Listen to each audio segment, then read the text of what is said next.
Thank you very much, Your Excellency. Your Excellency, Ambassador Catherine Monkey, the chairperson of the PSC for this month. Your Excellencies, members of the Peace and Security Council. Your Excellency, Madam Bineta Diop, AU Special Envoy on Women, Peace and Security. Your Excellency, Dr. Kambuzi, representing the Peace and Security Directorate. Your Excellencies, representatives of development partners, colleagues from the UN system here present today, and our invited and special guests, the media from the 14 countries mentioned earlier.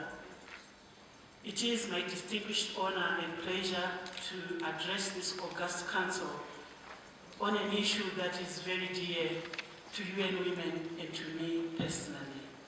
The issue of how do we bring women and girls issues to the forefront of the peace and security agenda in a more constructive way than a destructive way.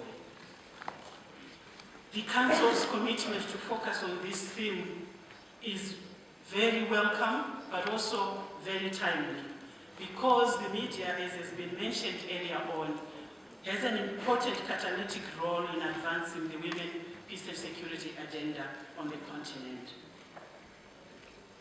We all know that media can play two roles, but it is up to us to make sure that it plays the role we want. It can be a positive role, where they portray the positive aspects of the women, peace and security agenda and women's role.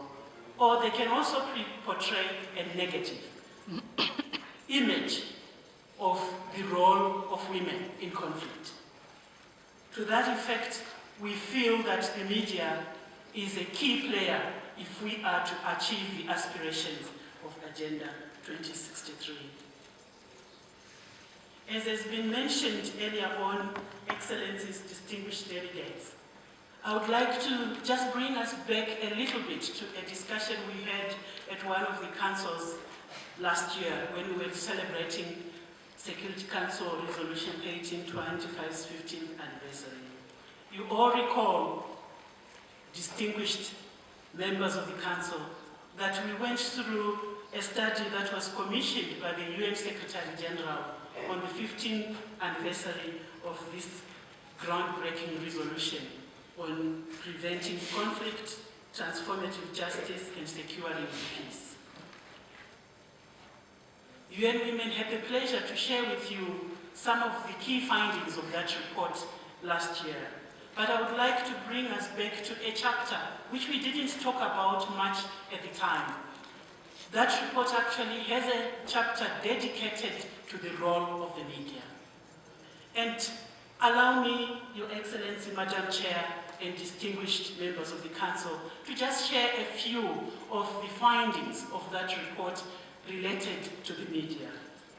First, the report highlights the importance and challenges of ensuring women's and girls' access to information in conflict and post-conflict settings. If the meaningful participation of women in conflict prevention, peace building and development broadly has to be achieved, women's access to information is therefore a critical ingredient.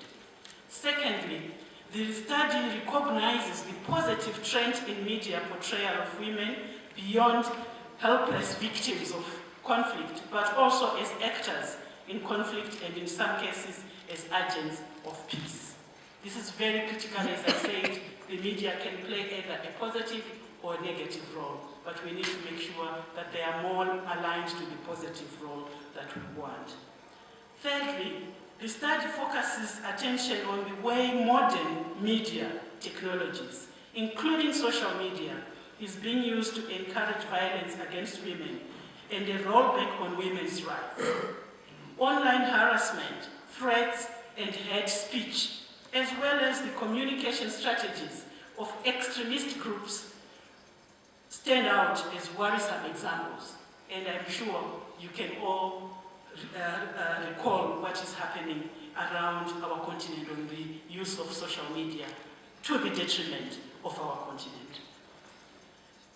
Fourthly, another important revelation is the risks posed to journalistic independence and security of media professionals in conflict settings, especially that of female journalists.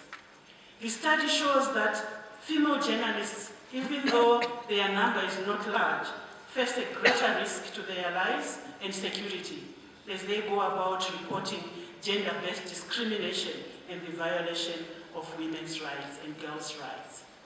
Excellencies, distinguished guests, ladies and gentlemen, it is because of these profound findings and recommendations thereof of the 1325 study that UN Women and the Special Envoy saw it fit to take some action for our continent, to bring the media at the center of the Africa Women, Peace and Security agenda. I therefore want to sincerely appreciate Her Excellency Madam Bineta Diop, the AU Chairperson Special Envoy on Women, Peace and Security and her team, and my own team at UN Women for making this training a reality.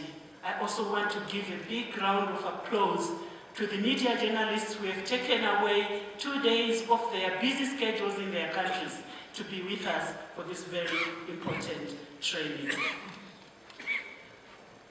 In conclusion, we believe that the Council, as we sit today to deliberate on this subject, is a critical actor to hold the media accountable by living up to its commitments to preserve the history of misrepresentation and marginalization of women.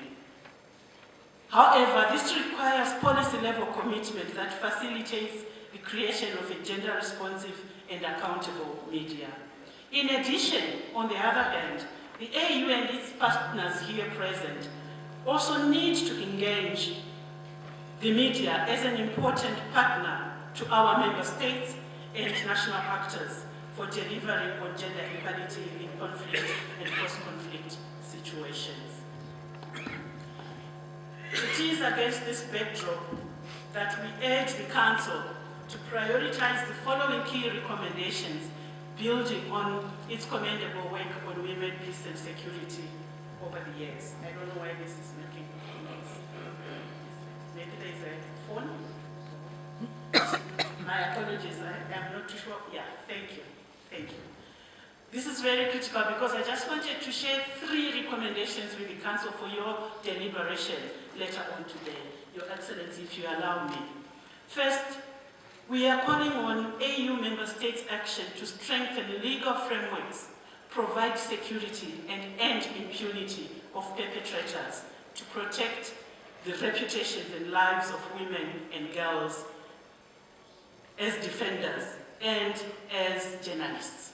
We really are calling on you to consider this. Secondly, we are also calling on the Council to adopt and enforce laws and mechanisms to prevent, investigate, and punish harassment, threats, and hate speech published against media practitioners, particularly women journalists on internet and mobile platforms. If we don't put the legal frameworks to stop this, our continent and our own people and our own agents of change in the media are at risk. Thirdly, we also call on the Council to consider the appointment of more women in state-owned media structures and allocate funding to increase women's participation and leadership of media initiatives, including community radio in fragile conflict and post-conflict contexts. Let me conclude once again by appreciating you, Your Excellency, Madam Chair, and the whole Council for according us the opportunity to address you today. I thank you.